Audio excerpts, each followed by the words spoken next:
instances of paranormal phenomena have been reported in this desolate place. Events that may reflect the area's tragic past.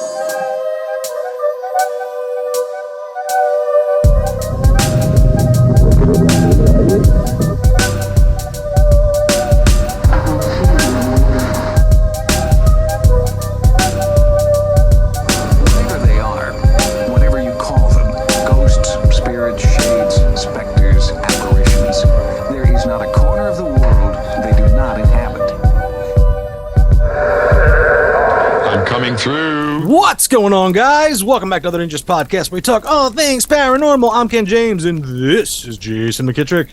Hey, folks. And if we can haunt and howl or dwell in the dark, we want to talk about it. And tonight, we're starting a new segment here. We're gonna throw it out there, see if it catches any fish. See if our listeners, you guys, like it and enjoy it. We're gonna start bringing back old supernatural and paranormal TV shows and doing a recap and review of them. I mean, it's 95. This one came out. We're a little late, but I think it's fun to go back, rewatch them, and actually, because the times have changed. In this episode we're going over tonight, there is some really dated stuff in it, and it's awesome. Yeah, like a ghostly walk down memory lane, right?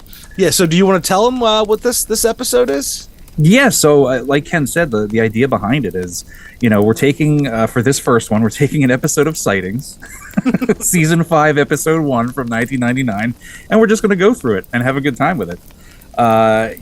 These shows were a big part of both of our childhoods, and if you're listening to this and you're close in age to that we are, you love these shows too. Yeah. So, and this is Sightings was definitely like the Walmart brand of unsolved mysteries, and you know what? I love it, warts and all. Right. And so rewatching it, and I've rewatched a bunch of it, of course, but this one too, I was taking more notice to the background, Yeah. And I was like, is that a real place? Did they put that together? Not are people really working, but is that a real place? Because it has to be. It's not like CGI. No, real places. We'll some of these are, wow. Well, I mean, the studio. The studio. Oh no! Oh man! Oh, we can go into that. Yeah, it's all. I actually. We can go into this, but I looked this up a couple of years ago, and these fake interviews that they would pretend to have, live from Chicago, we're talking to whoever psychic investigator, and they would just have canned answers, and they would just match the canned answers up to Tim White's canned answers, and they were not actually live for whatever reason. But that there's a desk, but the background is just blue. Back then it was a blue screen.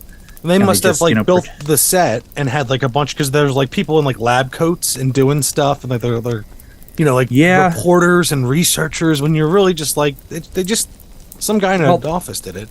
Yeah, I mean, you got Tim White, you got his, he's there, he's leaning on a desk. So and depending on what season you're watching, you'll get different backgrounds. For a while, they tried the busy newsroom style. That's the one that this is kind of like the busy, but they all have had a little bit of coats. that. Yeah. Now they're just we're at Men in Black headquarters. I don't know what the fuck they're doing at this one. Yeah, the greens and purples, there's multi-level balconies and shit, and you're like, all right. Yeah, it looks like fucking Xavier's Academy for Gifted Youths. It's wacky. Yeah, it is.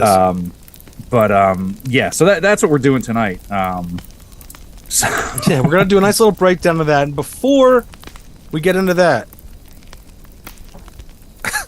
we're gonna bring in an old friend for tonight's jump scare.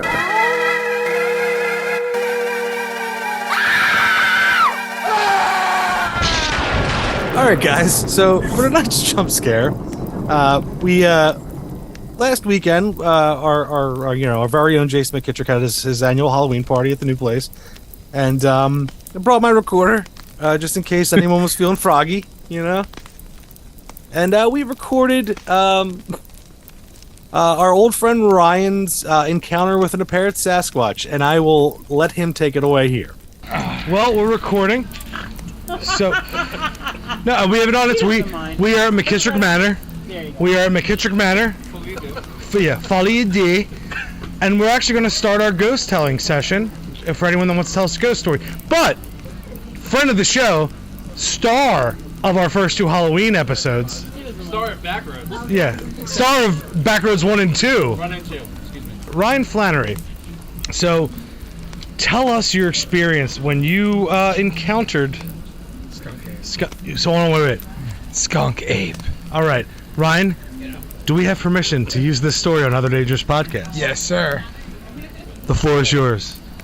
So we were camping in the woods down at the Everglades, and I was right next to the line of the forest. And at night, I hear this fucking darting through the woods real fast, and I start hearing this snorting and cackling and shit. Cackling. It was a total cackle. It was a loud cackle. And I didn't know if something was chasing something or whatever. And then I saw this shadow outside my tent. And it was humanoid. Something humanoid. What? Outside of my tent. It's covered in the moonlight. Snorting, it was in the shadow of the moonlight. Snorting and cackling and then I love this. Dude, there was This is the greatest thing. No, what else? Come on. phallic dangling. Phallic. Yeah, Wait, are you? Wait, no. Are you fucking with us? right now? No, I'm not. Below the pelvis, phallic. Dude, Phallic. seriously. Phallic dangling. Don't fuck around. Tell the I'm real not. shit. I Okay. am. Okay. I am. Phallic dangling, and it just ran off into the woods, and I laid awake because I'll be honest, I was a little aroused at this. I'm not gonna lie, I had to kind of tie one off just to get to bed. So that was my encounter with Skunk Ape. Were there any smells? Yeah, it smelled like onions and rosemary. And I don't know what happened. I don't know it was like something I never smelled before. Some kind of sexual skunk ape pheromones. So it secreted. It was. You know what? I think it was luring me. Yeah. It was you know what luring happened? me out of my It tent. smelled you, and it was like. Yeah, it was like, what is that man meat? Yeah, Flawless experience. Yeah, it was a flawless supernatural experience. They were like, it was like, this is one of us. Yeah. And it smelled you, and it was like, it secreted its I haven't showered rosemary in and onion. days either, so it's really Oh, so you were smelling. frying. Pheromones were kicking. Yeah. Yeah. And those Yeah. Pure gold. Oh, it was. skunk ape. I'm not. ape. Oh, I'm not. Go ahead, Ryan. When those skunk, I like I said, I think it was trying to lure me out of the tent Yeah. for Wait. sexual activity. Would seriously, it was sexual activity, or it was trying to take you down Either take me, I think both. Both. Sexual activity. after death, Yeah. Yeah. post-mortem. No. First. Ass first, then death. Yeah. I always ask first, then death. That's a t-shirt. That's Oh. how we usually do it. On the beat. This is Ken James. Quote from Jason McKittrick: "Ass first, Then death. then death." Yeah. For Other Dangerous Podcast, this is beat reporter Ken James. All right, so as you could tell from that recording, I was feeling good. We all were feeling good. I heard some background antics in there too. Yeah. There is some background antics. Some I'll have to cut right away, but it was Very believable. very believable. And I believe in the recording, he was like, "Are you actually going to use it?" I was like, "Yeah, we are." Yeah. You Yeah. lunatic. Yeah. It's going down, man. Yeah. You definitely preserved something in that clip. I don't know what, but it's something. There's something there. Yeah. It's going to take a lot more of my own research to find it, but Yeah. I might even send it Yeah. over to the newsroom at Sightings. Yeah, they might have to, think about it and get some manila folders and put on some white lab coats and Yeah. just poke around for a while. Yeah, I'll toss it through like a Stargate. It'll bounce off, Kurt Russell's head. Yeah. Well, I mean, lots of people who have had encounters with the North American piss ape. Yeah, we've had plenty. Yeah. They're getting better, Very credible. getting better every time. Yeah, Every time. Incredible story. Also, an addendum to that. On the headline, I saw a picture. One of the biggest laughs I've had all year. Heard a story and saw a picture of when he and his brother and a friend went to Disney World on acid. Yep.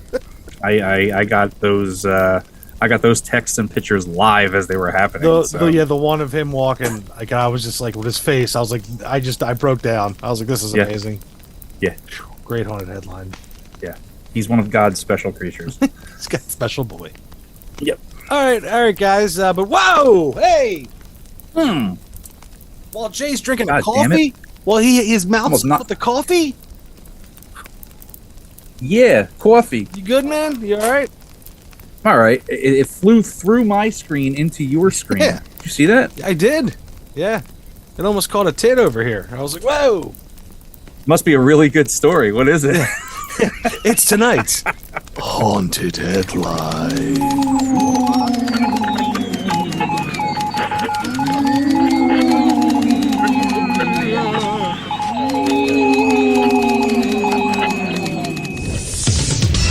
Beep, beep, beep, beep.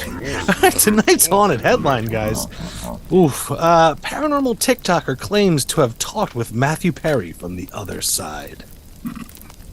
So no one told you life. Was he like glub, glub, glub? Oh. Oh, that's fucked up. Anyway, as fans of Friends star Matthew Perry come to terms with the reality of his passing, some others are seeking a more supernatural way to find comfort and answers. A paranormal TikToker recently shared a lengthy conversation he claims was between him and the late Perry. The 25-minute-long clip reveals intriguing messages that are allegedly from dead actor who is now on the other side. Josh Hope, who is known for his videos where he contacts dead celebrities from the afterlife, reached out to Matthew Perry seeking answer about his demise. Hope shared a chilling video in which he is seen making contact with entities he calls guides, who then proceed to connect him with Perry. The medium started by asking how Perry was doing and if he was able to communicate, to which the actor replied, "Yes, sir." Hope further inquired, "Now that you are on the other side, how do you feel?" To Perry's alleged ghost responded, "Miss slowly. I am homesick." Hope reassured Perry that it's his job to speak with the dead, adding, "You are loved. You will be missed. Many people are devastated by your loss at 54 years old, and I wanted to give you a real chance for you to be able to speak and share some of your thoughts and offer help in any way, even if it's just a prayer from a fellow you know or recovering alcoholic and addict." The medium then asked the hard-hitting question. He asked, "Can I ask you what happened to you? Did you have a heart attack?" Perry replied, "Hitting the balls killed me." So, pickleball. Because he was So no one told him life was going to be this way? No. The chilling question about Perry's death led to a brief period of silence before the medium got a response on the other side, which Perry linked death to the game of pickleball. This goes on, but at this point, people are shameless. I just gotta say, Yeah. people are fucking shameless, man. Like the guy just died. Hey, they got to capitalize. They want to be the first one Yeah. to say they made contact. Oh God. I mean, shouldn't it be a little while before somebody becomes a ghost? I would think so. I mean, there's They're still in the waiting room, like the Beetlejuice waiting room, aren't right. It took the Maitlands a while to figure it out. they? Yeah, months. God, it's just annoying. But I had to read that just because, like, how wacky has it gotten? This paranormal kayfabe, this paranormal business that it's. I'll tell you how you know that it's gone real bad is that Jack Osborne's on show number 7 or 8 that they've given him, Yeah, and they're all terrible. yeah. I used to not mind him, but then I hate it, I just popped it on through Halloween, right? Yeah. And the guest, he's like, "Oh, I'm going to bring celebrities." He's so far in this season of what is it, Night of Terror. Yeah, He's had Jenny McCarthy, his mom, yeah, that one's terrible. his sister, his mom. He's had once again Jason Mewes and Jamie Kennedy. He's had his sister and his mom. Yeah, And like the dude Brandon Dalvis, who was on the reboot of Ghost Hunters, okay, the one with Grant. okay, Since being canceled, like I told you before on here, he actually has come out against a lot of the TV stuff. It was his first experience, like doing like a network Ghost Hunter show. sure. And he's like written a book with like the other guy Mustafa that worked with him. And they came out with like a lot of stuff, and now they got to the point where they forced these people to be like, oh, this is walkie-talkie. They used to not at all say walkie-talkie. You'll send the meters running. Okay. But now they all have to be like, oh, no one's on walkie, right? Like all of them have to do that now when they're doing the things. But he actually just posted. I saw it was a day before Halloween, and he was like, "I'm so disgusted with the state of paranormal." He's like, "It's all fake," and like people are like, "What do you say?" Like people, And I was like, oh, I literally commented. He deleted this, off Instagram. But I was like, he must have just watched the newest episode of Night of Terror with Jack Osborne. That was my comment. And yeah, it is terrible. And I think the golden era was what, 2008, 2009, 10. Tough. It's tough to say. I mean, as much as it's gonna make fun of the dude, I think Ghost Adventures, their first few seasons, kind of like that was it. Yeah. And then when they switched to all the demonic shit, it was over. Yep. I mean, because even Ghost Hunters, when they had their good stuff, when they first started, it was all that they would pretend to be Roto-Rooter and fucking poking at toilets for half the episode. It's like, why do we need this? They'd be wrangling turds for a couple hours and then really weird.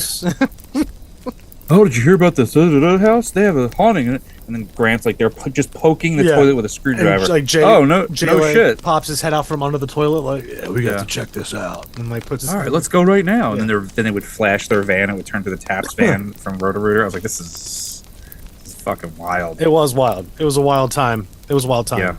But it was still came along and made it better. Yeah, punched it right in the teeth.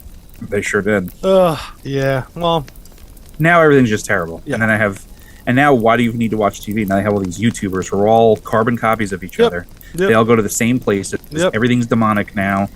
It's trash. It's pure fucking trash. It is. It's all right though. It's about to dump out again, which means it's gonna completely just everything's gonna be shit, and then they're gonna have to restart, and that's when stuff gets good again. Right.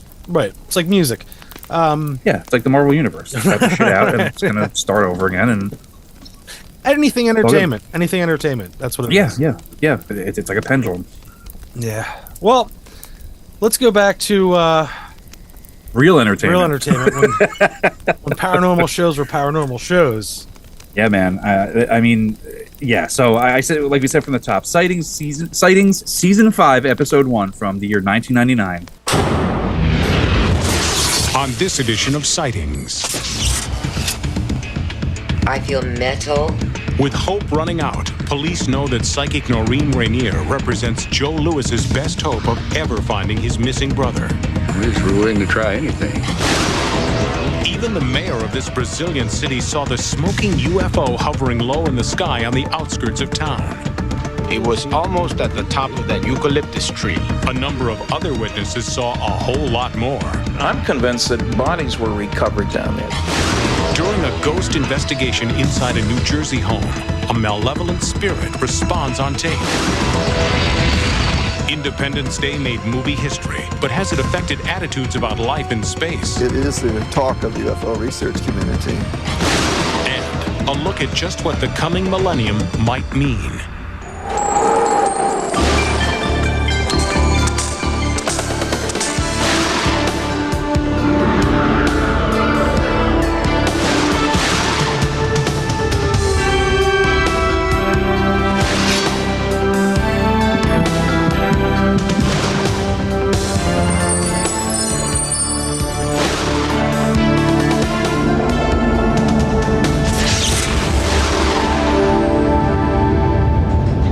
Welcome to Sightings. I'm Tim White.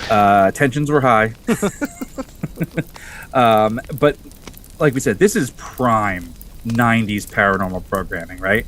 I mean, this episode has it all too. Like every segment, it hits all the boxes. Yeah, it's whew, there's a lot in here, man. You have ghosts, psychics, aliens, doomsday, the beginning of the paranormal internet. My favorite part. Independence Day. Yeah. I was like, and then we touch on the Roswell of Brazil, which is actually back in the news in the last year, which is actually kind of crazy that came around. Yep. But we're gonna take this through. We're gonna take it, in order and how it goes. You can actually find this episode readily available on YouTube. Maybe when as this episode drops, we'll put it in the stories or on the Facebook post or whatever, and we can have a link right to the video. But it's so you can follow along and feel your nostalgic glee come back as you watch this. But so we get this first segment, right? And this is this haunting in Piscataway, New Jersey, which immediately pricked up because I have family who lives there. It's called Purging the Spirits. Actually, before it gets to this segment, the intro of this episode. Oh, you want to talk about the intro? Real quick, no, just real quick.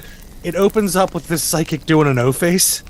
It's like she's like, oh, I got, you know. I was like, we'll get to her. I was like, whoa! Like before you even get to you see Tim White with the French flipper or whatever the fuck he's doing over there. Yeah, he's like gonna put a little elbow grease on it. Do you know he's like he was high ranking in the United States Navy? Yeah, I think we talked about that like 3 times on here. Insane. Well, you know what? Hey, it's new to me because I don't remember. I want it. I want to know. I want to know more about his service. You know. Seriously, he's no nonsense. But yeah, so anyway, we get this first segment. It's Purging the Spirits, and it's a supernatural forces that speak through the TV to this little girl. Yeah. Yeah. And there's these episodes that they're talking about of psychokinesis that occur within the house, and they have this weak ass like little graphic of a floating coffee pot. I almost shit. This episode, Right? man, I have my. I'll wait till the description's over, but I have a couple thoughts on this one. I do, but I want to say right from the top, some of these EVPs are kind of sick. Right? Yeah. Yeah. If we could isolate those, is there possible to isolate those? I can try. I can see what I can maybe cook up. drop them right here.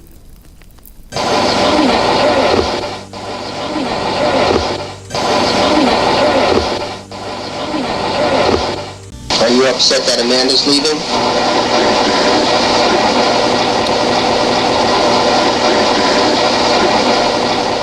Are you upset that Amanda's leaving?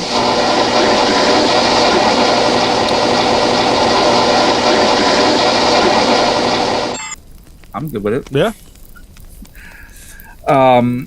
So this is like they reported again. So this is 1999. They had originally reported in 1995, and you know they give you a little overview. Some first psychic comes in, she's useless.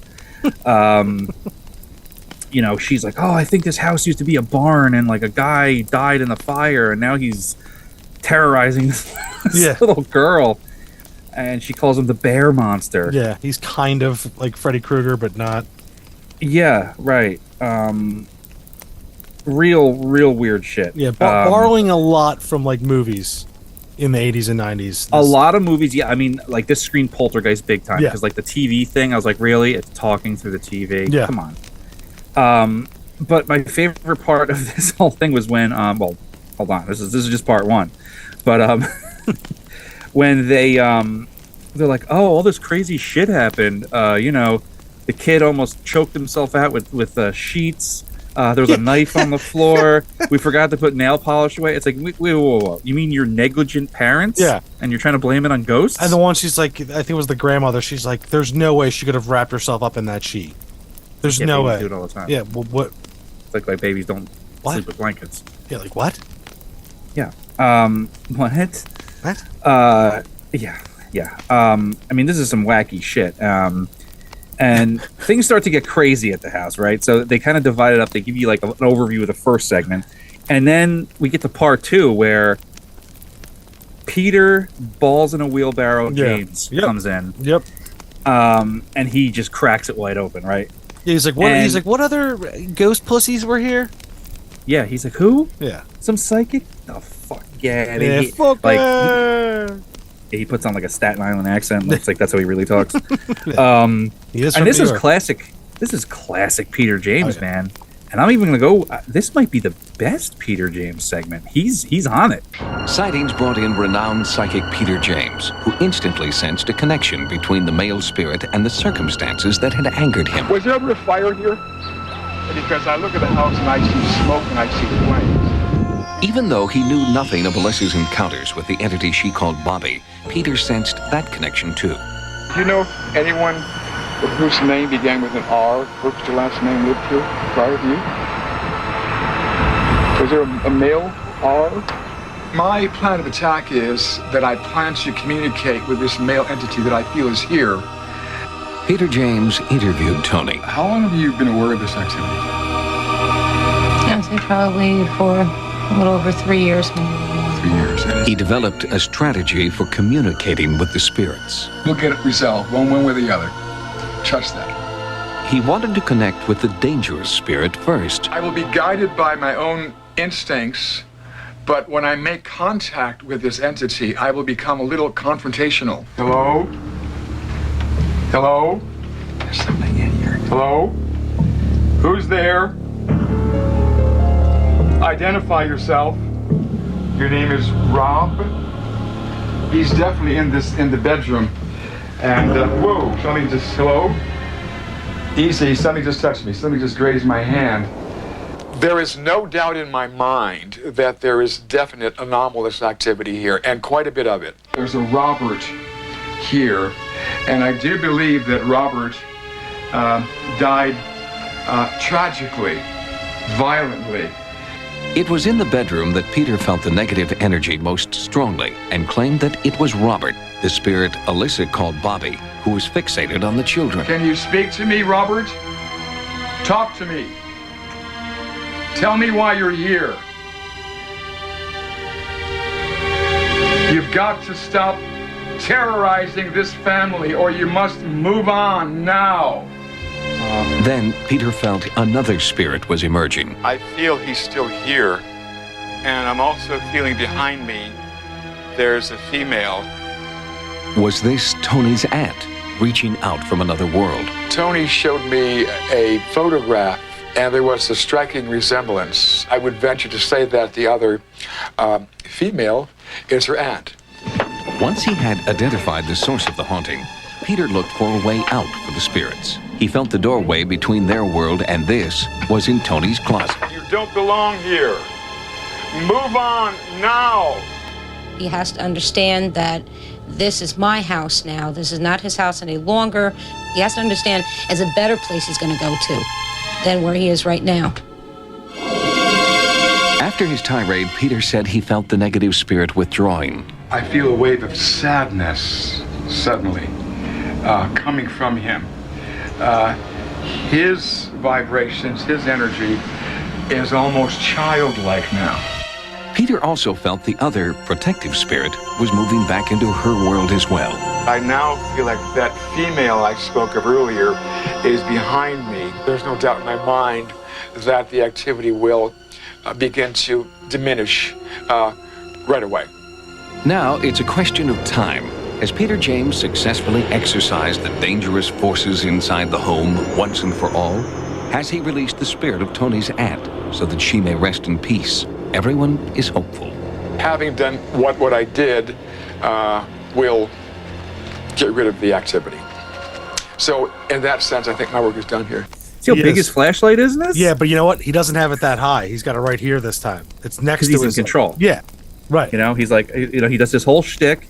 He's got, you know, he's just banishing spirits with his fucking flashlight. Oh, he's screaming at him. Yep, get out of, you know, out of this house. It's time to move on. Yeah. I think he even throws in there, you fucks. Yeah. You know, smelly fucks. Yeah, and then he has his little, you know, debrief interview at the end, and he's just like, you know, there's no more ghosts here. Yeah. I helped the family out. Everything's better. Yeah. Let's put some candles on. I'll talk about it. His mustache looks glorious. He breaks out an acoustic guitar, you know. He's like, yeah, it's all good. Yeah. So I think he even started hitting on the one lady. It's fucking crazy, and it's pure '90s paranormal. Mm-hmm. It's so good, and but the way that they report it with all like the oh yeah, it gets you going because like you know you start watching this and it's just like it just takes you back. It's like oh my heart started pumping fast watching this. I'm like this is fucking wonderful. Yeah, and the music, oh, it's great. Yeah, yeah, you're like yes. Yep. Yeah, exactly. It's like this is high on my list of things that I need to worry about. And you had something else to say about it? Just like yeah, that's like we were saying, like the wrapping them up and like I just it's like this is all hearsay, and like the only believable guy there was Peter James. You know? Yeah, just because of his mustache. Exactly. And you know, who knows if like look, I want to say that I love Peter James and I don't want him to be, you know, a fraud, but you know, who knows? Peter's probably could be in there cooking a line of shit. Would you call Hulk Hogan a fraud? No. No, okay, I wouldn't. So you can't call no. So if this is another kayfabe. I didn't. Right. I said for all I know, he's the most believable guy there. Right. and he could be cooking up a line of shit. So like could be, but they got to maintain the kayfabe, right? Right. But I don't buy it. I don't think he's cooking up a line of shit. I think he was banishing spirits. But here's what I'm saying. So this was like the third time, right? The third time they got him on there. Yeah. She was. I just feel like she was trying to work up a book deal. You know what I mean? Probably. She was like, "Look, how do we get this done?" He's like, "You called the wrong people." He's like, "I'm not the fucking Warrens." Yeah. He's like, I get rid of ghosts. I don't take them to Hollywood. He's like, "Yeah, I my checks are signed by Tim White." Yeah, exactly. And I mean, he's like, I mean, they both have wonderful mustaches, so he kind of is like the Hulk Hogan of like the psychic world, right? Would you say? Right, he is. But I just with this, like, when you get to these kind of cases, the repeat, the three-peat to bring him back, I just I just think it was she was working on a book, trying to get there, and I'm sure. And this was a day in the life of Peter James. He came in. He's like, "Nope, you get nothing." Yeah, he's like, "I get rid of the ghosts, and you get nothing." Yeah. Yep. The other psychic probably was like got her all buttered up. She's like, "No, you got some real activity here." Yeah. She was like the Brutus the Barber Beefcake of psychics, and they were like, "All right, this guy doesn't get much work anymore." And then they brought in Hogan, and they were just like, "Oh fuck!" And he just like atomic leg dropped her, and it was just over. But in between the two, there was that one paranormal investigator they sent in, and he's a nobody because even the way Tim White said his name. Yeah, he was. He came in. He was very dorky. He was like, and he was typical. He was still '80s guy, which was funny. The glasses, that horrible mustache, the horrible haircut, the baby blue colored short sleeve button up with the tie. Yeah, and his slacks. Yeah. Slacks or dungarees. Yeah, I mean, he was really going for it, so he definitely had slacks. Yeah, I don't even need to see the footage. Yeah.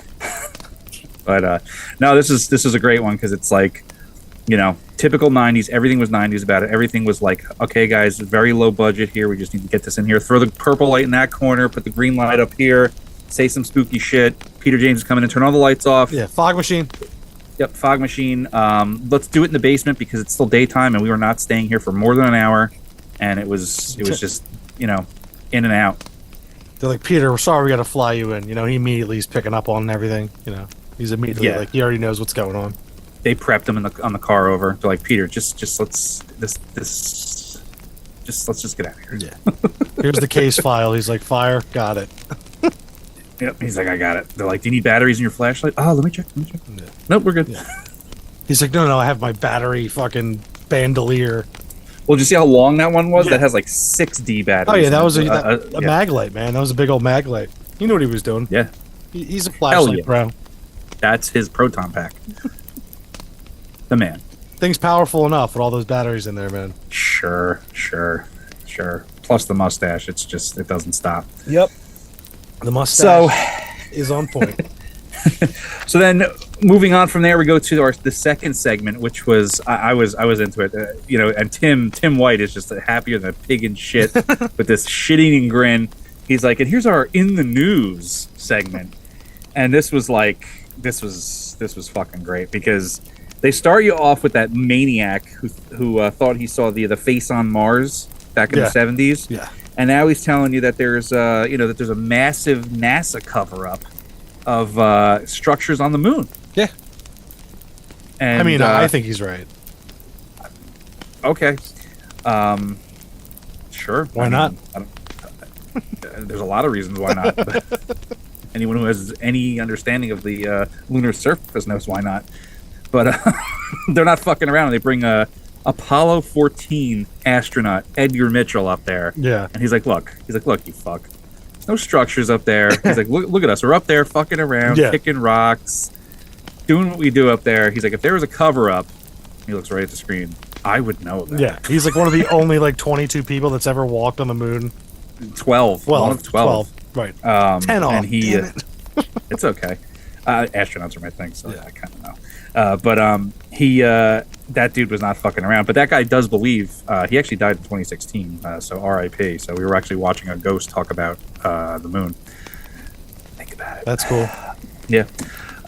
He actually did believe in extraterrestrial life. He just didn't think there was anything built on the moon. It's just a rock. And they were like, coming to you next episode of Sightings. So like they split up that interview like they commonly, they did frequently. Yeah, they would get somebody on there and they would bank episode material from them. So like, hey, we're going to talk about 4 different topics. It's going to be spread around about, from 4 different topics. And that's usually what they did. But this was quick. This was, hey, what's in the news? What's in the news? So they got through that quick. They were like, hey, here's my idea. And then the astronaut was like, hey, fuck you. And then they just went to the next. Here's why you're wrong. But then the next part was my favorite segment in this entire goddamn episode. The paranormal web. Yes. Fuck yes. I tried to be a part of the early paranormal web. I've talked about it a couple times, made my website. Yeah. It was just my opinions on the things, It wasn't I didn't have any proof or facts or nothing. I was Netscape, son. Yeah, right. I was just like, you want to hear about Sasquatch? I like him. Yeah. I was like, Ghost, my favorite. Here it is. Yeah. No, it was great. And I love his little setup where he's like, on the internet, the paranormal web, you can find, and this is a quote from Tim himself. He goes, directions to the black mailbox at Area 51. Yes. To newly declassified government documents, to the best way to treat a vampire bite. Yeah. You can find it all on the internet. And then he shows you like the website for like feng shui. Or like the feng shui. Yeah. And then they give you this old ass website where he has to say it like really slow. Yeah. And then, so I was like, fuck it, I'll try it. But the website's done. You can access the science of feng shui with Lillian 2 at www.asiaconnect.com.my Lillian 2. Yeah, that domain's not hanging out. Nope, it's gone. It is not live, unfortunately. But I was hoping. Yeah. So. But that little, I love the screen tearing as they're like scrolling down the. It's like the memory. You can hear the computer screaming in the background. Oh, it's like Windows 94 or something. Windows 92. When computers used to make that noise, that like almost like purring noise when it was like.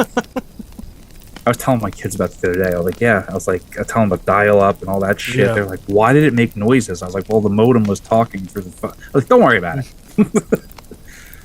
You're like, I don't fucking know. Eat your breakfast. Yeah. I'm like, you used to have to get these discs in the mail that would give you free internet for 100 hours. You could get them at Blockbuster, too. Yeah, I was like, and then you just find them in the street. Yeah. Right, because you would take a whole stack. Yeah. And you just put them next to your computer. You're like, another 100 free hours, another 100 free hours. Yeah. Yeah. The first thing I looked up the first time I ever used a search engine was looking up the Patterson-Gimlin film. Good man. Yep.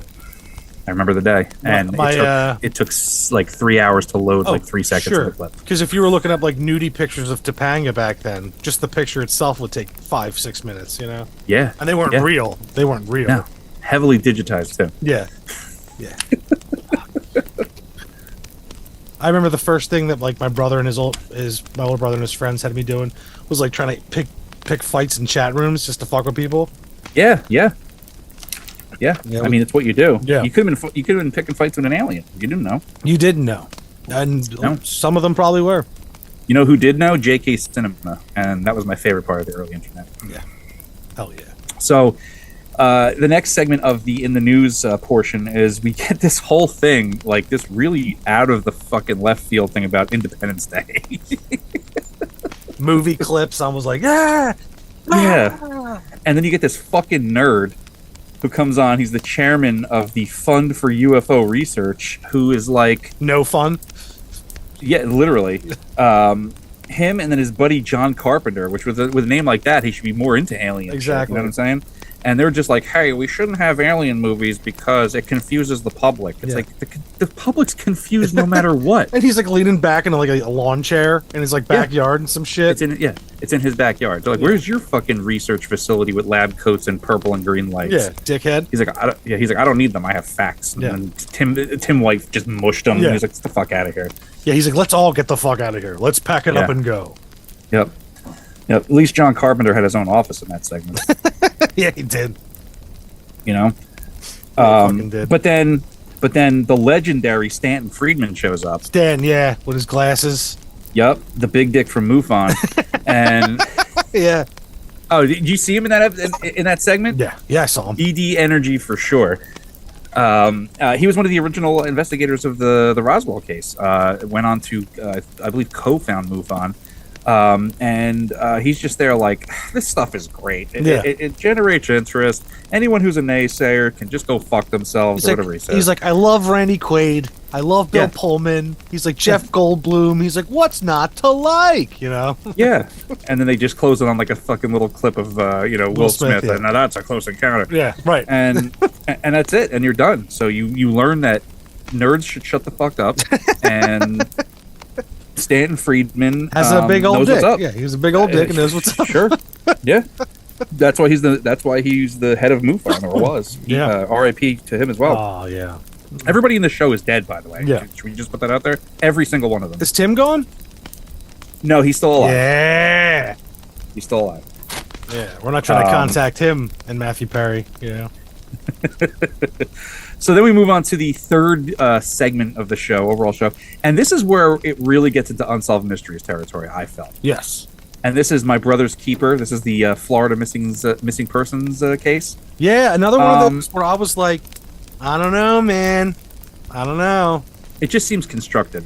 Yeah. The whole thing. Yeah, because, I'll let you go first, and then I'll get into my opinions. Okay.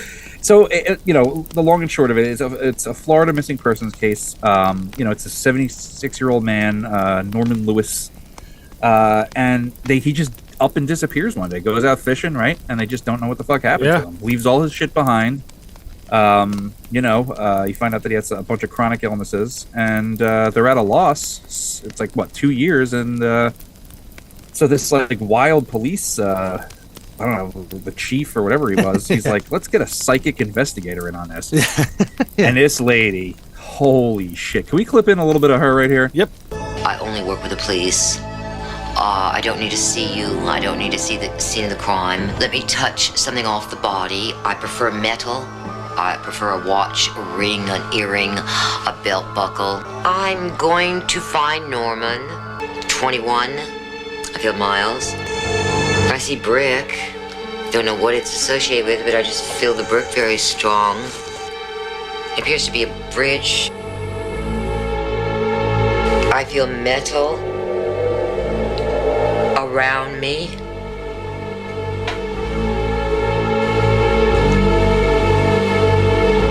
I feel plants.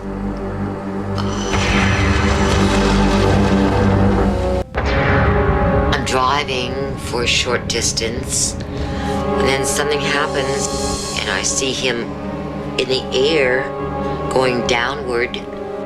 I'm seeing from above, and it looks like there's branches or trees or something below there. What the fuck? She was the said psychic doing the O face in the beginning of the intro.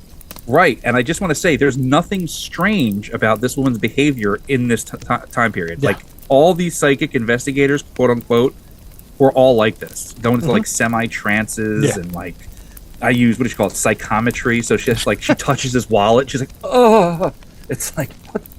Touches his shoe. Oh, I see rocks. Yeah. I see train tracks. He's flying in the air and he's falling. Yeah, and I see a body hanging. Yeah. I see a body they all see swinging. bodies hanging, which is the thing. Yep. Absolutely, my friend. And then, long story short, she leads them to right where he went. The motherfucker drove his car right into a quarry, which, they all fill up with rainwater. And they kind of dance around it, but it was a suicide. Right, yeah. Because he left everything behind. Yeah, seemed pretty deliberate. Yep, and he had asbestosis and glaucoma. Right. So he was not a happy camper. Yeah, no, and the part where they're notifying the brother, he's like, we found his truck, and he's like, was his body in it, or was he in it? He's like, yep. I think that's Yep, and that's it. And the numbers, she threw out a string of numbers. Yeah. It's like, she's like 21, 32, 11. And I'm like, if you take those numbers and use PEMDAS, you get the number that was on his watch when he did it. 22 was where it stopped on the day, and then it was it was 15, which was like the spot where he landed in the water was exactly 1.5 miles from his door. And then like the first number, I can't even remember because the second two were just wild. I was like, all right. Yeah. If you divide the number of the kids on the scuba team, it's like, no, sorry. And you know, it's wrapped up very, very neatly. It's a very neat, you know what I'm saying? Like that segment is very neat. They're like, we come here, here's the problem. The psychic does her thing. She's in the throes of psychic passion or whatever the fuck she's doing. But you gotta love the end when it's time to wrap it up, and Tim White gives a very strong warning. I'm not paying. He's like, look, he's like, hey, you want to use a psychic detective, fine, but he's like, don't give them any money up front. Yep. The Williston Police Department invited Noreen Rainier to work on the Norman Lewis case because they had nothing to lose. But there are a lot of families searching for missing loved ones who do have a lot to lose. If you decide to work with a psychic detective, please make sure that you do it with the cooperation of local law enforcement and never give a psychic detective any money up front. Like, it's a total fuck you to them too, because like, you know, it's like, this wasn't Peter James, you know, he's like, no, because Peter James is a known entity. He's legit. This lady's out there like, like, talk about stumbling into a right answer, you know. But she just she didn't even give a right answer. She said, you know, I'm seeing water, train tracks, and then like the head chief or whatever was like, one word came to my mind, quarry. You know, and like he searched the 3 quarries that were in the town. Yeah. You know, and I loved it where he's like, people were giving me hell in this town. He's like, you know, I got more churches than fast food joints in this place, in this town. Yeah. You know, it's 2-star town. Yeah, and he's like, you know, I wasn't really liked for, you know, going towards the psychic, you know. And you're like, all right, dude. Yeah. He's like, back then I was on wife 2. I'm on wife 4 now. It's like, is this about the shit? You know what this has in common with the first segment we talked about? What's that? Attempted book deal. Right. Yeah, because too, the sheriff himself also though, he was talking about how like he would see this guy everywhere because they lived real close together. So he'd see him at like church, restaurants, diners, and you know, and he'd be like, every time I saw him, you know, even though he knows I would notify him if we found anything, you know, he would ask me if there's any updates, and he's like, you know, at that point he was probably just like, I'm kind of tired of getting asked. So he's like, look, I'm going as far as to get the psychic involved, you know? Yeah. And they probably had hints that, like, you know, they probably found some tracks or like a veer off the road. Yeah. And it took them forever to get the Navy dive team in, you know what I mean? Like, yeah, because they were like, if they had heard the psychic was involved, they would have not shown up. Exactly. They even say that. But they played it like the psychic's recommendation was what brought them there, you know? But it was just the fact that the guy was like a Navy or a Marine or whatever it was. I don't know. Yeah. I don't know. It's, you know, we could speculate. It was a lot of fun. We could speculate what was really going on there. I mean, maybe the sheriff and the guy who went missing were lovers, and they got into a spat one night, and he threw him into a fucking ravine. That sounds the most plausible to me. Or that the psychic killed him, you know? Like, and then he was like, hey, we need to make this make sense. Here's $150 and some coupons to BK. Enjoy. Just say these things. So here's some coupons to one of the local churches. Yeah, whatever. That there's so many of them. Yeah.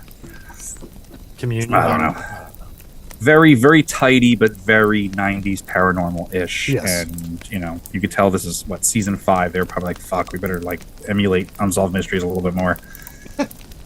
Yeah. So, but then the next segment, which I think this is going to have to become an episode for us. Now that I was looking into it a little bit more, because this is the Brazilian ET case. Yeah. This is the Roswell of Brazil. Right. Taking, gotta love the name of this town. It's Varginha. I looked at it the first time. I was like, the fuck? Dude, this actually blew up recently because there's a whole new documentary that came out. I think the dude was on Rogan. Yeah, the Moment of Contact, right? Yes. This is a huge case in Brazil, and apparently it's still like developing. They're still having like. Yeah. So basically, even they said it on this. They're like, this has been going on for years, and it hasn't been really talked about. But I would see stuff. I would see stuff about the United States military. A lot of activity in Brazil, taking stuff out, removing stuff. Yeah. And it's been talked about. Then that documentary, finally came out, and it's just wild, man. That like how long these things can linger, and especially if it's like a good one, like Roswell. Like we go over that Barney Hill, Allagash incident, Liar in the Sky. Fire in the Sky. What are you saying about Travis Walton? Saying he's not true? I'm saying the movie was the best thing that came out of that. Like, it was. That movie rocks so much shit. You got fucking DB Sweeney and T-1000. That movie I have trauma from that movie. Yeah. Yeah, no, this has a lot in common with those, because this is like, it has all these facets, right? There's not just like, oh, here it crashed, someone said they saw this, and that's it. It's like all these creatures running through the town. There's this like UFO that everybody saw. It's all the same. It's rectangular. Yeah. These lights. Everybody saw the same thing.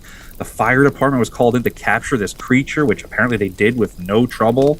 It was apparently days because kids were throwing rocks at it. Yeah, whatever the fuck was going on there. Maybe it just wasn't used to our atmosphere, so it was all fucked up. Right, but my favorite part is when they interview the one firefighter. Yeah, and he's just I was on holiday. I don't know what you're talking about. They're like, was there anyone we could talk to? He's like, no. And he's like, I was on holiday. I know as much as you do. I don't know. Yeah, it was great. It was like, dude, this guy knows exactly what happened. This guy's the one who fucking strangled the thing. Yeah, the guy. He should have a sign on his back that said, "I saw the ambulance." And I'm still fucked up from it, Exactly, and it's pretty crazy. They even go into a little bit of that. Like there was 5 different creatures cited. People thought it was the devil. That the fire department that captured it took it to this hospital, and they did this whole like autopsy. It had like a lizard tongue. Very crazy. Black tongue that went back in like fucking measuring tape. Yeah.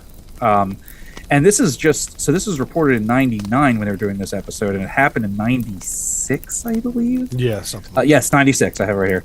But a lot more has come out, and this deserves a full episode. So I think we're gonna put a pin on this, because why say more? Because I was looking in just a little bit when I was researching for this, and I was like, holy shit, there's so much, dude. Right. There's so much.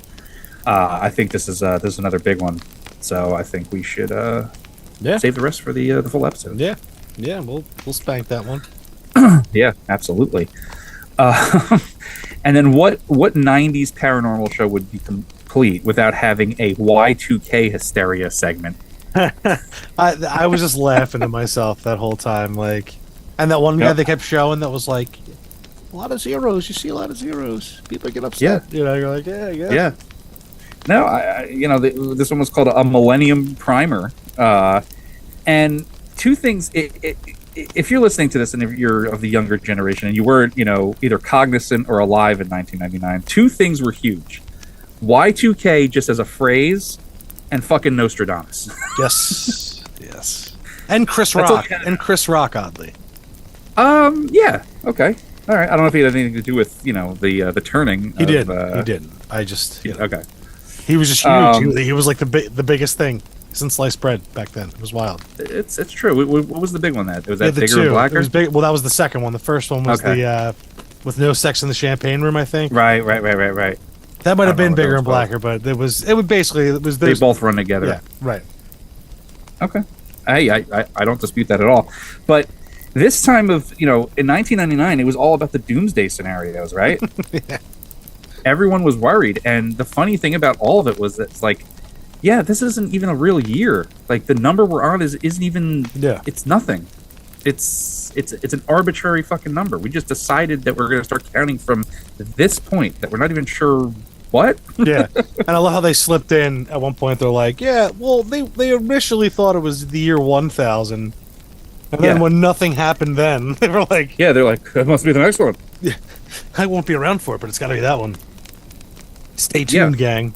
You go by any other calendar, like, because we have our standard. What do we call it? It's the Gregorian calendar, right? You go by the Hebrew calendar. It's 5784 right now. Yeah, and in the Chinese calendar, in Ethiopia, it's like fucking 1975 right now or something like that.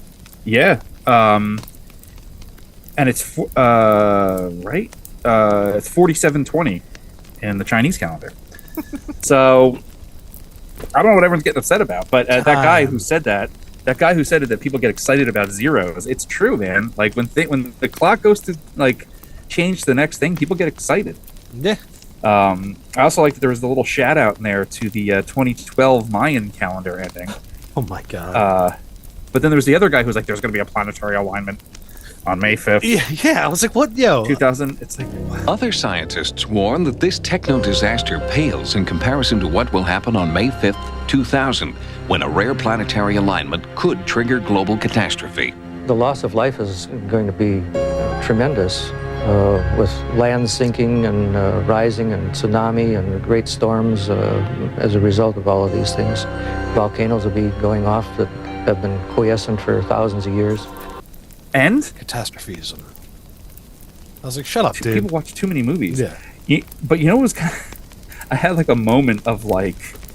I don't know. I had a moment of like, fuck, things really did kind of change because they were just a year off because September 11th, 2001 changed everything. That's true. That's like, true. We're still like, it's changed our entire world. I don't want to get too into this, but well, maybe, you know, this episode of Sightings came on and they were like, fuck, push it back a year. Yeah. Push it back, you know, almost 2 years, but not all the way 2 years. Yeah. How's about September? Yeah, September. Do September. Yeah. But do something spooky like 9/11. Yeah. Oh shit. They were like, print it. Yep. make it so.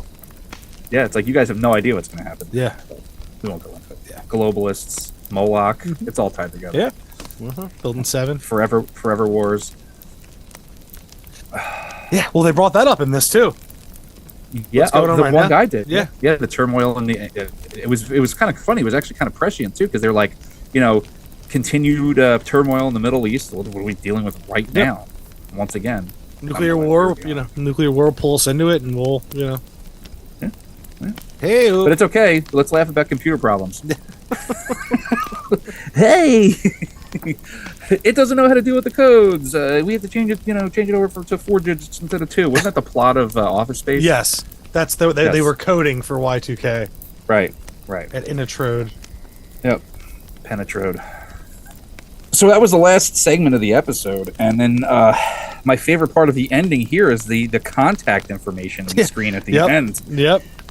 We get the old phone number. Does not work. I dialed it. We get a mailing address at Paramount Studios. Kind of fun. And then an AOL search keyword, Sightings. Yeah, that was my favorite. It was like American Online or America. I was like, yeah.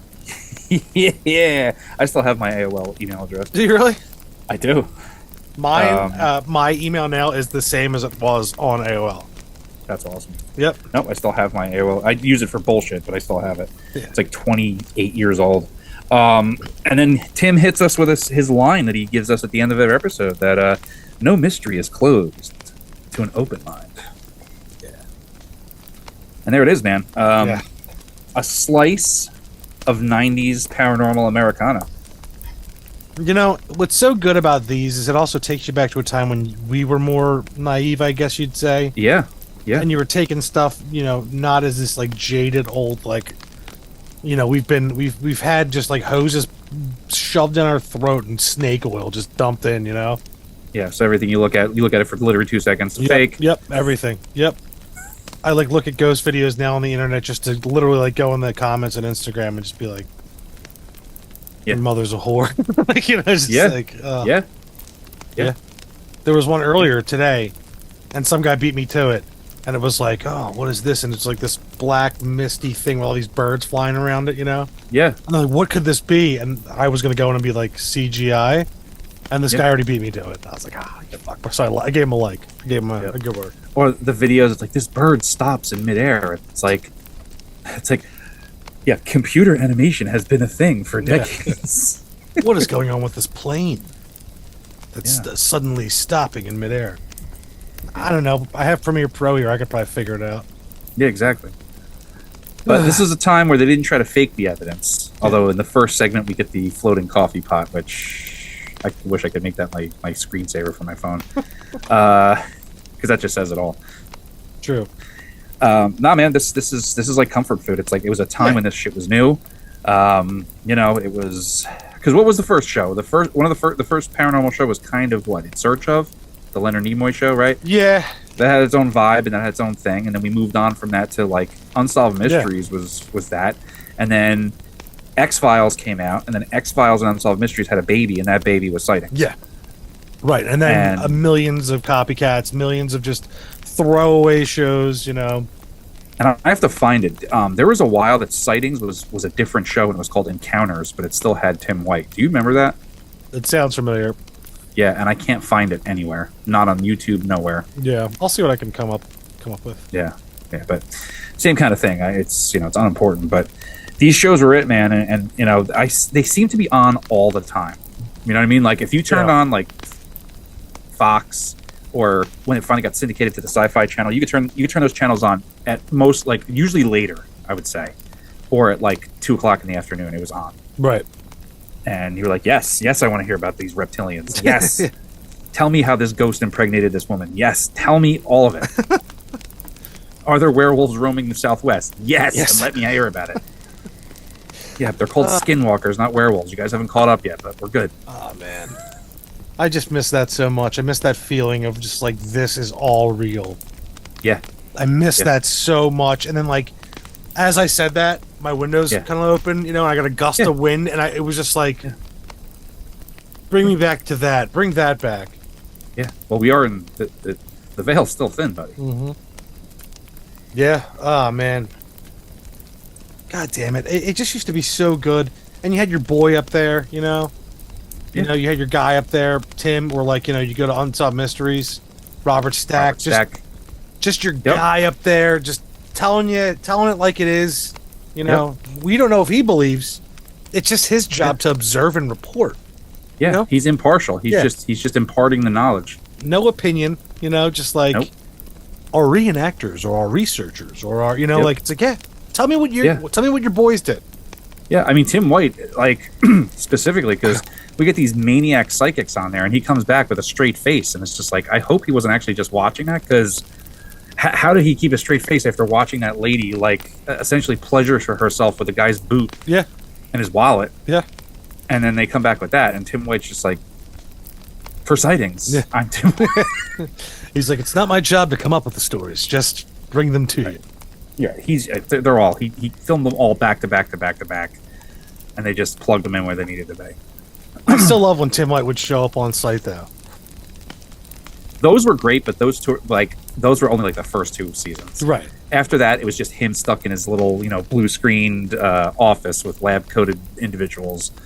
Like, remember he went to the Sally house. Like that was one of the big ones. I think that was the main he's one. like Peter James is going to be there, right? And if they were like, no, he's like, not going. Yeah, not going. They're like, all right, 2 questions. Is Peter James going to be there? Yes. Closest bar within walking distance. Let's do it. Yep. On it. Yep, cool. On it. And then they would do their thing, and then him and Peter would get, they'd do like tutors in the bathroom, and then just get ripped. And then come back and just be like, all right, let's make a show. Yeah. Find us some ghosts, Pete, and he's just like, all right. Oh, and he's like, and then he'd come back in. He's like, all right. In the bathroom, for like 20 minutes. Yeah. They hear him in the bathroom do that. Yeah. Yeah, and Tim's like, it's a very important ritual that he's doing, Like, it comes out, he's tucking his shirt in. Yeah. Okay. He's got the little bit of... I'm coming through. In his black mustache, he's got a little coat. And in his eyebrow, too. Yeah. From, the bathroom sink, just running his whole face along the line. His eyes are just red as the devil's dick. Like, he's just ready to do his thing. Well, that's probably why he kept the flashlight up here, so he had an excuse. Yeah. He's like, oh, no, it's the flashlight in my eyes. That's what it's the glare. Yeah. It's the glare. They're not glassy. Yeah. Glare. Banishing a spirit. Mag light. Yep. And you just watch him as they're trying to film the whole thing, and he's just like, it's like, you're all right. He's like, yeah, why? It's a funny if that's how he was able to communicate with ghosts, like that's how he figured it out. That's my head canon, and that's how I choose to believe it from now on. He's like, well, before I do this, I have to hit the bathroom real quick. And he's like, it works even better if it's off a stripper's tit. They're like, we can't accommodate that right now, Peter. He's like, the sink is fine. Yeah. But I gotta get in there right now. It's like, oh, okay. There's some grip in the background holding the mic. Yeah. He's like, "Would a boner work?" I mean, hey, Peter's like, he sits there for a second. He's like, "No, not today." yeah, it depends how the spirits are moving him that day. Yeah, he's you know like, what I mean? "Not this time." Not this time. He He's looks like, at look, he looks at him and goes, "Next time, baby." next time. He's like, look, Miami was a weird time for me. It's like, yeah, also Chicago, also San Francisco, yeah. also Portland. Detroit. Those were all. Yeah, that's a good headcanon. Yeah. Peter No, James. Peter James, coke fiend ghost investigator. That needs to be a comic book or a movie. But it'll only work with the right actor. You need someone that could just fully do Peter James. But he needs ashes from bodies dug up from like Stoll Cemetery or something. Yeah, they have yeah. to be mixed in with it. Oh yeah. Oh, totally. He doesn't do regular coke. Yeah. Or some he needs some fucking dust from Area 51. Right. You know what I mean? Like he needs something. Yeah. Grind Clippings up of Abe Lincoln's hair I was in gonna there, say like Bigfoot hair, something like that. Yeah. Yep. This is soil taken from a Bigfoot trackway. So let's have it right now. You're like, we scraped the paint off a toilet at Sloss Furnace, and he's like, yeah, that's good. Yeah. And then you hear him in the bathroom, like they're trying to do like an interview, but it keeps the audio keeps getting infected because all you hear is, and then like a heavy cough from like whatever gross shit. He's like, yeah, so and off the side, he's like, yeah, so I have to get the surgery because the nasal cavity is so burned out. I'm on? Yeah. Oh, I'm sorry, yeah.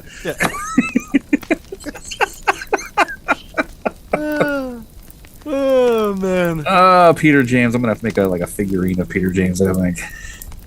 Him and Tim White. Yep. A sync. Ghost Bros. High five and maybe next year for Halloween, we should be Tim White and Peter James. That'd be sick. Holy shit. Yep. Yeah, I think we're gonna have to do that. Yeah. Did you know that Zach Bagans has his leather jacket in the Haunted Museum? Peter James? Yeah, on the one episode, they go to the Queen Mary in one of the later seasons, and his family is there, and they talk about because he used to do like weekly or monthly investigations there. Yeah, towards Peter the James. end, that was his residence, like a residency, like you would like people do, like at Carnegie Hall, for 3 months, like that was like at the end, that was his. They couldn't get rid of him, and they were just like, "We'll pay you in coke." He's like, "Okay." You know what? Good on Zach though. I like that. Yeah, that's cool. So they gave him, so that's on display at the. It was, I mean, I'm sure it still is, but that was on display. His leather jacket that he wore. They show a bunch of episodes where he's wearing that leather jacket. I was like, oh, that's pretty fucking cool. You know what they should do? Anytime that Zach goes into one of his fits, and like he's about to fight Aaron or beat up, Billy, you should just wrap him in that, Yeah, that's like that. That's like It's like no, Peter James. He has a calming effect, but we should get 25 cents every time they run that episode. It's true, or whatever. Or $1 every time, because that's our idea. Because Peter James is, like, how many times did we talk about flaming skulls? Jesus Christ! Fuck. Peter James. I'm coming through. I was just trying to make an example. Fuck, I didn't think it was still gonna work. Fuck. The magic never dies. I know. Oh shit! Still went in here. Crazy, man. I'm glad it didn't come through the screen like the haunted headline. That's. It could have. It could have, and I was worried because it's happened before. I apologize. It's okay. It's okay. Sometimes you have to break out Sylvia Brown sometimes just to help. I hate psychics. Shut up. Shut up. Iced tea. Can I tell the future? Absolutely not. Well, I mean, I think that's all we got on this, but I did want to say real quick already. There's a body hanging. I see a body swinging. She said it for from a rope. But thanks to everyone that showed up and purchased the Full Moon Collective. Yes, I've had a lot of good feedback. Some fun messages. Some fun. One of them was like, didn't know exactly what to expect. This wasn't it. This wasn't what I was expecting. But loved it. Yeah, they were like, and that's might be why it hit the way it did. I was like, yeah. Hell yeah, I love that comment. Yeah. Yeah, I've just gotten, a lot of people are getting the references and stuff, and hey man, it's still out there. It's on I didn't know up until the day that it was actually going to be on Bandzoogle, because I was going to go with, like I said, Bandcamp, but that just sucked. Everyone's going away from there anyway. They wouldn't allow certain things. So really, yeah, the length of stuff and they're like, that's bullshit. Yeah, and even if it's like you have to have sold so much to be able to get like 640 megabytes, like. So I just went to Bandzoogle, and they were like, "Here, put up whatever the hell you want. We won't take commission." That's perfect. Fucking bank. Come on. Yeah. They were like, "We take like 20%, all this stuff." I was like, "Okay, but like, I can't put my whole 39-minute theatrical production up, Unless you sign up for like a premium kind of deal. I was going to do that too, and they were like, "No, you have to be a member so long and sell so much, and then you get like 640 some megabytes, as opposed to."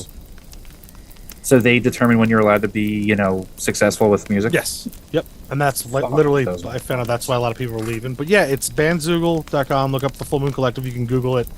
Stop on by, man. Grab a copy. It's a good time. Do it. Yeah, you're certainly helping me out. And you know what? There's some fun, good music that I worked really hard on, and I'd love everyone to hear it. I want to hear what people think, because I had a great time making it. It's a good time. Show Kenny some support. He deserves it. Do it now. And also, if you have that Halloween hangover, do it. Do it. It's perfect for that after Halloween. I need the, if you're missing Halloween, it's already gone, but it's still chilly. It's still got the vibes. It still has the same smells out there. Grab yourself a copy of Full Moon Collective. Have yourself some pumpkin spice coffee or latte. Maybe an adult soda. Adult beverage. Road soda. Road sody. Have some fun. Have some fucking fun for what else. Yeah, and if I may, just throw a little comment. I think I do this every year. Folks, it's the Halloween season. It doesn't have to be over on October 31st. You're a grown-up. Yeah. Don't let retail stores tell you when you can celebrate Halloween. And also, it's just the fall. It's the entire fall is spooky season. Yeah. And you know what? The winter is spooky season, historically. Yeah. I mean, we've gone into it on previous episodes. There's no reason to be sad. There really isn't. And like, honestly, move on to the next. Keep it going. Have pumpkins out there. Yeah. You can celebrate so many things. You can celebrate holidays your own way. You can inject spookiness into any holiday that you want. Yeah. There's no reason to be sad that the day of October 31st is over. You don't need to be sad. You really don't. Hallmark is not your daddy. No. You know what I'm saying? And also, I mean, if you wanted to be. Right. If you want Hallmark daddy, you can do that. You watch all those Christmas movies? Go for it. Yeah, great. But there's also ghost Christmas movies out there. Yeah. And dude, it's still the fall. I mean, that's my major thing here. It's like you can still go do all those things. Like the leaves are still amazing right now. It's really starting to get cold now. Yeah. Dude, pumpkin pie and warm pumpkin cider and apple cider and all that shit tastes just a little bit better when it's cold out. So rumor has it that real ones celebrate in November. Oh, it's true, because November is the Halloween after party. Right. That's when the real ones do it. Yeah. The ones who are slaving away all October because they cannot do anything because they're so busy producing shit. Yeah. That, November becomes the time to, really soak in the autumn vibes. Tell you what, this was my first year of that, like, fully, because, like, I had, like, the video episodes and the mixing and, like, all this stuff for this. But, dude, I was down to the wire with the Full Moon Collective, and I was like, woo! I was like, it flew. And then when it was the 28th, like, I was literally putting finishing touches on things, like. Hey, man. And, hey, that's great. You made the thing in the throes of, the Halloween, festiveness. But, I don't know. I see a lot of posts out there. People who are just like, oh, I'm so sad the Halloween's over. It doesn't have to be. No. You can do spooky shit all year long. And if you're not already, why aren't you? Yeah. Is it because Hallmark's your daddy? I just think that it's like, well, Harry, I think it has a lot to do with all that retail shit. Yeah, as soon as, before it's even Halloween, it's like Christmas shit is out. And it's like, guys, first of all, Thanksgiving is a good time. And it can be spooky as shit. Yeah. You can inject spookiness into every holiday. I think that's the best that I can say it. And there's no reason to be sad because, it's the high holiday. I get it. But didn't we talk about it in previous Christmas episodes? Christmas Eve used to be considered the most haunted night of the year. Yeah. Like there's spooky this whole season. We're moving into the season of death. So there's no reason why you can't have that spookiness around you. In my opinion, Halloween is like the ritual that starts it all going. You know what I mean? You have it's the holiday season. Halloween kicks it off. That's like the big, and then you move into Thanksgiving, then you have Christmas, and you can celebrate it the way that you want to celebrate it. So, I like it. Yeah. Also, nothing to be sad about, folks. Did you know there's a BBC TV series that's been going on since like the 70s called like A Ghost Story for Christmas? Yeah, yes. It's an old Victorian tradition, and they've continued it over there because it's a big British tradition. It's ghost stories and Christmas are like peanut butter and chocolate. It goes together. I mean, A Christmas Carol came out of that tradition, not the other way around. Yeah, like that was going on before. That's why he had that come out at that time, and why it's a Christmas thing, because it's just it's like the ghosts of the year come back to like haunt you or whatever. But yeah, and also they would the families would get together and the kids would go to bed, and like that would be back in those days. That would be the only time really in the year that families would get together like that. Yes. And they would all catch each other up on the year, and randomly, along the way, someone would be like, "Oh, did you hear what happened at the cottage?" Or like, "This is what happened on the farm," and like it eventually became like people trying to scare each other. And there's all these classic Victorian era ghost stories that are just want to eat them up. Just want to eat them up. Yeah. Yep. No, and I want to say 5 years ago or so, we started doing ghost stories on Christmas Eve with my family. We do it here and there. Clearly I'm the one that's into it the most. But my kids are starting to come around, and every once in a while we'll get a good one. But hey, I'll say it one more time. You can inject spookiness into every holiday, and there's no reason why not. You better. Because honestly, it's there. It's already there. You just need to find it. Yeah. So. Start digging. No, you don't even dig that far. Just scratch a little. Oh, look at that. Yeah, dig with your hands like you're at the beach. Yeah. Thanksgiving's brutal as fuck. It is. Let's not go into that. Yeah, right. But yeah, it's brutal as fuck because there's an Eli Roth Thanksgiving horror movie coming out. Hey man, you know what? Say what you want. I'm gonna go see that movie. I don't know why, but it looks kind of fun, and it's a Thanksgiving horror movie. Why not? Sure. I mean, I don't like Eli Roth. I know you don't. And I get less and less excited about it because Cabin Fever was on Sci-Fi Channel, and I'm just like, I hate this guy. This movie's god awful. Well, it might. I don't know. I have, for some reason, I saw the couple trailers, and I saw like the full trailer. I took the kids to see Five Nights at Freddy's a couple nights ago, and like there's a trailer for it. I was like, you know what? I'm gonna go see this. And then I got a bunch of other people excited about it, and I was like, hey, let's go see this fucking thing. Yeah, I'll watch it. I'm not gonna go see it. I'll watch it. I'll go see it. It'll be fun. You go see it. I will go see it. Yeah, go see it. And I'll call you right after and give you a full fucking review. Have fucking fun for once. All right. Yeah. All right. All right. Well, I think this is a fun little walk down 90s paranormal memory lane. Hope you folks watched it, the episode, because if you didn't, it's just a bunch of the two of us just talking about bullshit. Yeah. Which all these episodes are. Yeah. But seriously, check it out, because I think we're going to, check out some other episodes of possibly some other shows. Yeah. Maybe do some Unsolved Mysteries. Maybe do this. Maybe find some wacky shit we don't even know about Exactly. Yet. And if you have requests, about something we don't, send it our way. We'll go over it. Yeah. And folks, I'm going to ask one more time. We could use some submissions, please, because we would like to get some good ones together for. We got our Christmas episodes coming up, and we always like to have some good ghost stories for that. Mm-hmm. We got some cool. Got a few emailed ones, but recorded ones are always nice. Mm-hmm. Like that Maniac Ryan you heard at the beginning of the episode. And Melissa, you've been so kind to send us some recorded. Yes, Melissa, thank you. We always love to hear from her. Yeah, so going forward, that's what you can expect. And it's the spooky season until we say it's not the spooky season anymore. Exactly. And that's not coming to an end anytime soon. No. So, because ODP is year round, Yeah. If you're a monster kid, you shouldn't even be having this conversation. It's always spooky season. You're wearing a black t-shirt, right? Yeah. Yeah. Pop it on. Mm-hmm. Play some scary movies. Yeah. Anyway, guys, for this episode of Other Dangers Podcast, I've been Ken James. And I'm Jason McKittrick. And as always,